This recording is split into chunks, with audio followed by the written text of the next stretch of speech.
के संसार में आपका स्वागत है। आज फिर से के संसार में हमारे मेहमान हैं नैयर जाफरी साहब, जिनसे पिछली बार भी हमने एक प्रोग्राम में इनसे बात की थी और इनके वालिद साहब के लिखे शेर के बारे में काफ़ी चर्चा हुई थी। और शेर व शायरी के उस किस्से को हम और आगे बढ़ाते हैं और आपको याद दिलाने के लिए वो शेर एक बार मैं इनसे कहूँगा वो फिर से सुना दें, ताकि उसके बाद फिर हम आगे अपनी बातचीत को आगे बढ़ाएं। सर नमस्कार हमारी ऑडियंस को। कौन सा वही हाँ बिल्कुल। अच्छा, तो इधर उधर की ना बात कर ये बता के काफिला क्यों लुटा, तो इधर उधर की ना बात कर ये बता के काफिला क्यों लुटा, मुझे रहजनों से गिला नहीं तेरी रहबरी का सवाल है। Thank you. पिछली बार हमने यही बात की थी कि इस शेर का इस्तेमाल, जो एक भारतीय शायर का शेर है, वो भारत में तो इस्तेमाल होता ही है, भारत की पार्लियामेंट में, पॉलिटिकल रैलीज में और दूसरी सभी जगह पर, लेकिन इसका इस्तेमाल पाकिस्तान और दूसरी जगह पर भी किया जाता है अपनी बात को कहने के लिए। लेकिन क्योंकि बहुत सारे लोगों को ये नहीं पता कि ये शेर किसका है, इस बात का कुछ लोगों ने नाजायज़ फ़ायदा भी उठाया और इतने बेहतरीन शेर को, एक उम्दा शेर को अपना कह के, या जैसे वो कहते हैं ना साहित्यिक चोरी, जो कि होती रहती है, हालांकि ज़्यादा नहीं लेकिन थोड़ी बहुत होती रहती है साहित्यिक चोरी, इस तरह की साहित्यिक चोरी इनके वालिद साहब के शेर के बारे में भी हुई। वो इसके बारे में यही बताएंगे। सर कमल जी, ये बहुत अच्छा आपने कहा, साहित्यिक चोरी बहुत तरह की होती हैं। साहित्यिक चोरियाँ, कहानियाँ चुराई जाती हैं और उसको इंस्पिरेशन का नाम देके नई कुछ क्रिएशन लोग करने की कोशिश करते हैं। कुछ लोग फ्रेम बाय फ्रेम फिल्में उतार लेते हैं कहीं से भी। नहीं, पर ये फ्रेम बाय फ्रेम को आप हम लोग इतने लाइटली ले लेते हैं, हम इतना लाइटली नहीं लेना चाहिए। आपको समझना चाहिए कि उसमें कितनी लेबर है। जैसे मान लीजिए ओरिजिनल में किसी हीरोइन ने बैक पैक अपना रखा है खास तरह का, और अब यहाँ पे आप उसको दोबारा उसको कॉपी कर रहे हैं, मतलब कॉपी कर रहे हैं जो भी है, मतलब ले रहे हैं शॉट, और आपने अपने प्रोडक्शन वाले को बोला कि बिल्कुल वैसा ही बैक पैक चाहिए। वो क्या इतनी आसानी से मिलेगा? कितनी मेहनत है उसमें। अगर आप उसको कॉपी नहीं कर रहे होते, ओरिजिनल बनाते, कितनी आसानी से बन जाता। आप उसके पीछे की जो मेहनत है वो देखिए, वही, और अपनी मेहनत बचा रहे हैं। मतलब कितनी मेहनत है। बिल्कुल वैसा बैक पैक लेके आना, कहाँ से ढूंढ के कई बार दिनों दिन लग जाते हैं। ये बड़ी मेहनत का काम है कॉपी करना, ये ओरिजिनल से भी बढ़कर मेहनत है। मतलब इतना आसान नहीं है ये। आप ऐसे हम लोग कितनी लाइटली कह देते हैं जी उसने कॉपी कर ली, मतलब आपने दही में भिगो के जूता मारा। नहीं ऐसा नहीं है। लेकिन वो बात नहीं, आप सोच के देखिए। ओरिजिनल तो कोई भी बैग आप कहेंगे अच्छा भाई ऐसा करो, ये वाला बैग पे उठा के डाल लो, इसको हो गया शॉट। लेकिन आपको वैसा ही बैग पैक चाहिए जैसा हॉलीवुड की हीरोइन ने पहना है पीछे अपने, और आपको वैसा बनाने में, करने में, ढूंढने में कितने दिन लगेंगे, कितनी मेहनत लगेगी। प्रोडक्शन वालों को कहाँ भागना पड़ेगा, कितनी मेहनत, उसको आप नहीं देख रहे। चाहे कॉपी करने वाले को ये समझ ना आ रही हो कि भाई उसने जब बनाया तो किस रीजन से उसने उसको रखा होगा, ये उसको समझ नहीं आ रही। वो तो हो सकता है शायद उसको भी ना समझ आया, वो स्टूडियो में पड़ा उसने डाल दिया हो। लेकिन खैर अभी हम अपने हमारा देखिए साहित्यिक चोरी की बात, साहित्यिक चोरी जो आपके वालिद साहब के शेर को लेकर भी जुड़ी रही जी। लेकिन साहित्यिक चोरी में मैं ये कहूँगा कि जो तरह तरह की जो होती हैं साहित्यिक चोरियाँ, उसमें सबसे आसान है शेर और शायरी की चोरी, अशार की चोरी। किसी ने कहा कि अपना एक शेर सुनाओ, और कोई भी अच्छा सा शेर जो है अपना कह के चिपका दिया। बस कॉन्फिडेंस होना चाहिए कि ये ऐसा है कि ये मेरा है, बस। और अगर सामने जो जानकार इंसान नहीं है, वो तो उसको तो यही लगेगा ये बहुत बड़ा शायर है भाई। तो ऐसे ही एक इसी शेर को जिससे आपने इस एपिसोड की शुरुआत की है, क्या हुआ, फेसबुक, सोशल मीडिया तो आजकल बहुत वो है ना, तो उन्होंने क्या किया, किसी साहब ने, उसका नाम था फिराक जलालपुरी। अब उसने पर मेरे ख्याल से नाम भी नहीं, क्या फिराक जलालपुरी। हाँ, जलालपुरी। तो मुझे लग रहा है कि उसने फिराक गोरखपुरी से चुरा लिया, और जलालपुरी भी कहीं और से चुराया होगा, असली नाम उसका कुछ और रहा होगा। और शेर चोरी करने का जलील काम भी कर लिया। हाँ तो उसने ये जी वो अपना इस नाम से उसने इस शेर को डाला। पता ऐसे चला कि मेरी बहुत पुरानी एक कलीग रही हैं स्टेज की, उन्होंने इसको शेयर किया था। तो मैं तो बेफर गया इसको देख करके, मैंने फ़ौरन उनको किया। शेयर किया मतलब वो कोई रिकॉर्डिंग या नहीं, कैप्शन। अच्छा भाई ऑन कैमरा आने की तो शायद उसकी हिम्मत ही नहीं रही होगी ना। चोर के पाँव क्या होता है, कुछ शायद पहले की बात थी, तब ये कैमरा का इतना शायद नहीं रहा। नहीं, बहुत पुरानी बात भी नहीं है। कुछ साल पहले ही बात है, 10-1 साल पहले की बात है। कैमरे पे अपनी शक्ल नहीं दिखाई, लेकिन नहीं, कहीं पे नहीं दिखाता वो। अभी तक उसकी आइडेंटिटी मुझे पता नहीं चली है, लेकिन अब वो गायब हो चुका है। उसको मैंने इतना सोशल मीडिया पर जलील किया ना। हमारे एक बड़े सीनियर हैं अब्बा के। तो ये बेसिकली क्या उनका पेन नेम होगा ना, फिराक। अरे सर, पेन नेम ही रखा हो तो आप चोरी क्यों कर रहे हैं? आप अपना लिखिए तो मतलब ना। इसलिए उसको ढूंढना मुश्किल होगा, असली नाम पता होता तो शायद पता भाई अब्बा का जो असली नाम जो है वो कुछ और है, जो उनके रिकॉर्ड्स में जो है, ये तो उनका तखल्लुस है, उनका पेन नेम है ये, शहाब जाफरी। तो उन्हीं के एक जूनियर रहे हैं, बहुत अच्छे वो भी लेखक हैं, डॉक्टर सादिक अली। क्या नाम बताया आपने? डॉक्टर सादिक अली। डॉक्टर सादिक अली। तो मैंने उनसे पूछा फ़ोन करके कि मैंने कहा ये बताइए इस नाम से, तो कहते हैं नहीं यार इस नाम का तो कोई नहीं है। और उनकी बहुत बड़ी नॉलेज, उन्होंने अमीर खुसरो पे और गालिब पे उन्होंने रिसर्च की हुई है, गवर्नमेंट की तरफ से ग्रांट मिली थी। हाँ, तो उनको तो पता होगा, बहुत नॉलेज है उनको। उन्होंने कहा नहीं यार इस नाम का तो कोई शायर नहीं है। मैंने कहा और पता करिए अपने दोस्त सर्कल में, सबसे पता किया, मेरे पास जवाब आया कि नहीं भैया इस नाम का तो कोई भी शायर नहीं है। तब मैंने उनसे ये बात जब उनसे खोली, कहते हैं उसको एक और नाम दे दो, चोर शायर। अच्छा है। कहते चोर शायर है ये। क्यों? क्योंकि क्या हुआ कि फिर जब मैंने सर्च किया तो उसने कलीम आजिज साहब का शेर चुरा करके भी अपने नाम से दे दिया। अरे वाह। कलीम आजिज साहब का शेर, बताइए, इस शख्स ने अपने नाम से डाला। बहुत ही मशहूर शेर। ये थोड़ा मुझे क्योंकि याद था तो मैंने इसको भी पकड़ा।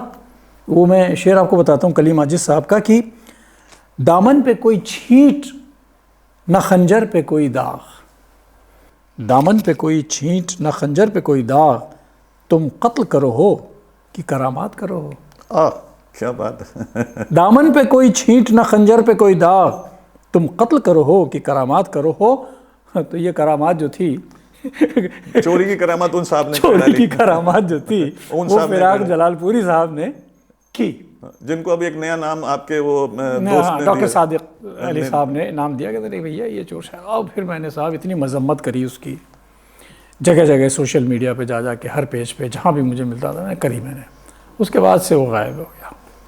अब वो जहाँ भी होगा, अगर सुन रहा होगा अपनी असली आइडेंटिटी से, तो कम से कम चुल्लू पर पानी में जाके डूब मरे। नहीं, उसमें क्या है कि ये अच्छा हुआ ना, वो अब उसको ये पता लग जाएगा कि चोरी कहाँ से करनी है। कोई चोरी का सोर्स सही होना बहुत जरूरी है। तो मतलब किसी ऐसे इंसान की चोरी करे कि जो मतलब जब बाद में पता ना चल पाए, बाद में पता क्योंकि भाई बहुत बड़े फिल्म डायरेक्टर ने, मैं नाम नहीं लूंगा, उन्होंने ये कहा था कि एक बात उन्होंने कही थी जब उनसे कहा गया था कि फिल्म में चोरी करते हैं, कहते चोरी सब करते हैं, किसी के सोर्स का पता चलता है, किसी के सोर्स का पता नहीं चलता। हालांकि ये उन्होंने गलत बोला था, सब लोग चोरी नहीं करते हैं, काफी लोग अच्छा काम भी करते हैं, ओरिजिनल काम भी करते हैं, लेकिन खैर वो एक अलग बात थी। लेकिन ये अच्छा हुआ ना कि अब कम से कम वो भी चौकन्ना हो जाएगा, वो किसी ऐसे सोर्स से चोरी करेगा कि जिसके बारे में जल्दी से पता ना चले। आप हम बात उस पर आते हैं कि देखिए साहित्यिक चोरी तो किसी का शेर चुराना सबसे आसान चीज़ हो जाती है, लेकिन सबसे गलत बात भी है, गलत है। क्योंकि किसी भी शेर का जन्म लेना कोई इतनी आसान बात नहीं होती है। आपने तो चोरी कर लिया, 1 सेकंड लगा और अपना अच्छा लगा और अपने नाम से चिपका दिया, लेकिन वो सही नहीं है। लेकिन खैर हमारे जो प्रोग्राम से हुए हैं इससे एक फ़ायदा होगा कि सबसे बड़ा तो यही फ़ायदा होगा कि वो शेर जो जगह जगह इस्तेमाल किया जा रहा था, पता नहीं था किसी को कि ये किसका लिखा हुआ है, वो तो पता चल गया। अब उस शेर की चोरी तो कम से कम कोई नहीं कर सकेगा। लेकिन एक अच्छी बात और अब ये भी हो जानी चाहिए कि आप यहाँ पर हैं तो अपने वालिद साहब के कुछ और अच्छे अच्छे चुनिंदा शेर हम लोगों को सुना दीजिए।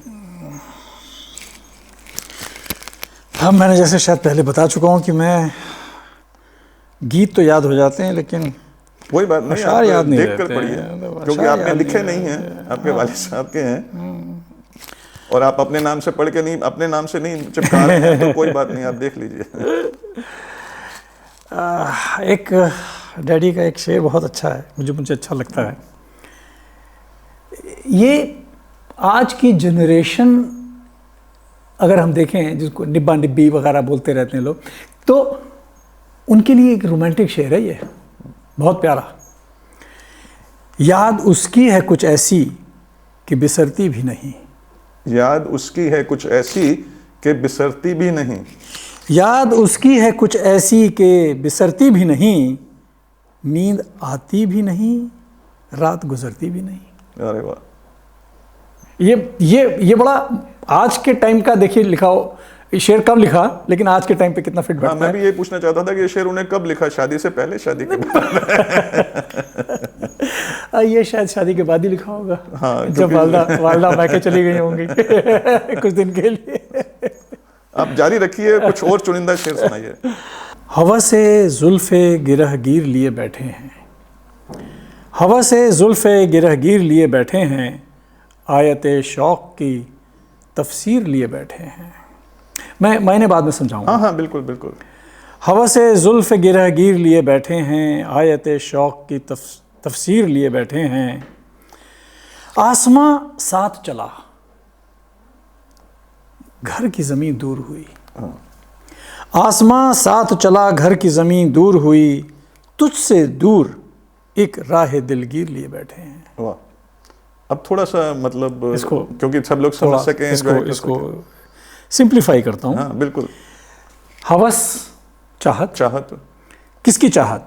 जुल्फ गिरहगीर, मतलब एक करली है। हाँ, अपनी प्रेमिका, मतलब एक प्रेमिका की जुल्फें जो हैं वो बहुत करली हैं। मतलब प्रेमिका की जो तस्वीर है वो आपकी यादों में है। हाँ, उससे उसको हम दिल में अपने लिए बैठे हैं, अपनी यादों में लिए बैठे हैं। आयत शौक की तफसीर लिए बैठे हैं। जो हमारा शौक है, जो उसकी आयत है, जो उसकी वर्स है, जो उसकी वर्स है, हम उसकी पूरी एक्सप्लेनेशन लिए बैठे हुए हैं। जानते हैं हम सब कुछ है, सब कुछ जानते हैं। हाँ, लेकिन फिर भी हाँ, आसमां साथ चला, मतलब अब तो हम दूर हो गए ना। अच्छा, वो करली है, हमसे दूर क्यों हुए? क्योंकि हम अपनी एम्बिशंस, अपनी उड़ान के चक्कर में अपने घर से निकल गए, वापसी हुई नहीं। रोजमर्रा की जिंदगी में इतना उलझ गए, कमाने में उलझ गए, घर से दूर चले गए। तो आसमां साथ चला, आसमां तो पूरा है साथ साथ, लेकिन घर की जमीन दूर हो गई। आसमां साथ चला, घर की जमीन दूर हुई, तुझसे दूर एक राह दिलगीर लिए बैठे हैं। मतलब तुझसे दूर होने के बाद हमारे दिल में एक हाँ, लेकिन तुझे भूले नहीं है, तेरी याद, तेरी चाहत का दर्द अब भी वही है, वेरी गुड, वाह। अब इसको एक बार पूरा फिर से सिरे से पढ़ डालिए। हवा से जुल्फ़े गिरहगीर लिए बैठे हैं, हवा से जुल्फ़े गिरहगीर लिए बैठे हैं, आयत शौक की तफसीर लिए बैठे हैं। आसमां साथ चला, घर की ज़मीन दूर हुई, तुझसे दूर एक राह दिलगीर लिए बैठे हैं। बहुत खूबसूरत है, और तकरीबन मेरे ख्याल से हर इंसान के दर्द को रिप्रेजेंट करता है, कम से कम आज के ज़माने में तो। क्योंकि हर इंसान अपने एम्बिशंस, अपनी उड़ानों के चक्कर में, अपने उस घर से, उन चीज़ों से, उन जो असली ज़िंदगी है, यहाँ मतलब देखा जाए तो प्रेमिका का मतलब वो असली ज़िंदगी है जो पीछे छूट जाती है। अपनी उड़ानों के चक्कर में अपनी असली ज़िंदगी छोड़ के बस ऐसे ही भटकते रहते हैं, उसका सिर्फ दर्द बाकी रह जाता है। बहुत बहुत खूबसूरत शेर है। ऐसा ही एक और हो जाए। अब चली रहे, हाँ बिल्कुल। होता क्या है कि जब कोई अच्छी चीज सामने आती है तो लालच बढ़ता चला जाता है, लालची हो जाता है इंसान। हम भी लालची हो गए हैं।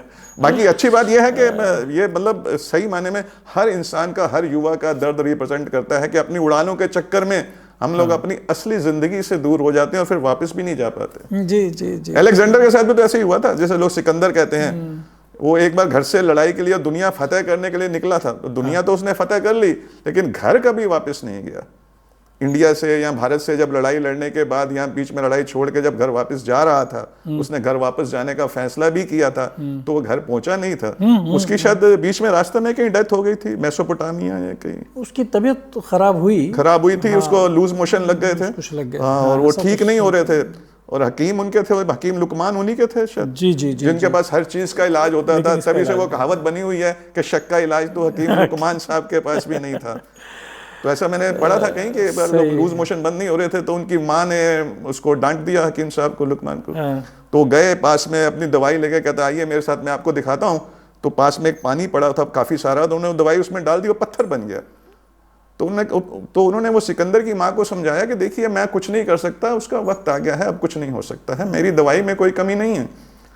और उसी के बाद फिर जब सिकंदर को भी पता लग गया था कि अब बस जाना ही है, तो उसने ये कहा था कि जब मेरा जनाजा उठाया जाए तो मेरे दोनों हाथ बाहर निकाल दिए जाएं, ताकि लोगों को समझ आए कि सिकंदर भी जब दुनिया से गया खाली हाथ गया। ये भी कहावत बनी कि सिकंदर जब गया दुनिया से दोनों हाथ खाली थे, लेकिन समझ आज तक किसी को नहीं आया। सही बात। खाली हाथ तक के सफर तक वो जिस तरह से लूट मार चलती रहती है, वो चलती ही रहती है और समझ किसी को नहीं आया अभी तक। सही। वो बेचारा अपनी उड़ान के चक्कर में घर से निकला, कभी वापस नहीं गया, दुनिया से गया तो खाली हाथ था, लेकिन ना उड़ानें खत्म हो रही हैं, लालच खत्म हो रहा है, ना लूटमार खत्म हो रहा है। जी जी जी। इसी बात पे एक शेर और हो जाए आपकी फरमाइश पे।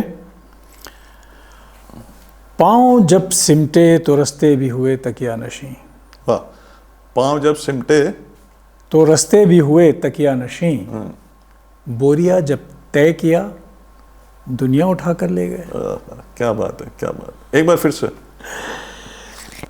पाँव जब सिमटे तो रस्ते भी हुए तकिया नशीं, बोरिया जब तय किया दुनिया उठा के ले गए। वाह वाह।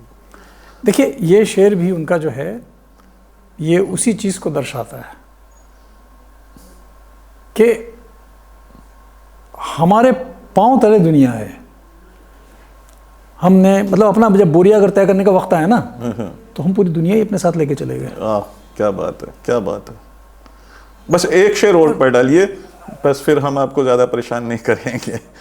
एक और बस एक और। तो नहीं अरे सर कमल साहब ये शेर पेश है और ये भी आप समझ लीजिए कि बड़ा रोमांटिक शेर है ये। दिल पर वफा का बोझ उठाते रहे हैं हम, दिल पर वफा का बोझ उठाते रहे हैं हम, अपना हर इम्तियाज मिटाते रहे हैं हम। अरे वाह, वेरी गुड। थोड़ा सा सिंप्लीफाई करके समझा दीजिएगा ताकि जो ऑडियंस है काफ़ी आसान है, काफ़ी आसान है। वफा लोग समझते हैं कि दिल पर वफा मतलब हमने अपनी तरफ से बड़ी वफादारी निभाई है, उसका बोझ उठा रहे हैं हम हमेशा, और जिसकी वजह से I have lost all my senses. Imtiaz, in your love I have lost my senses.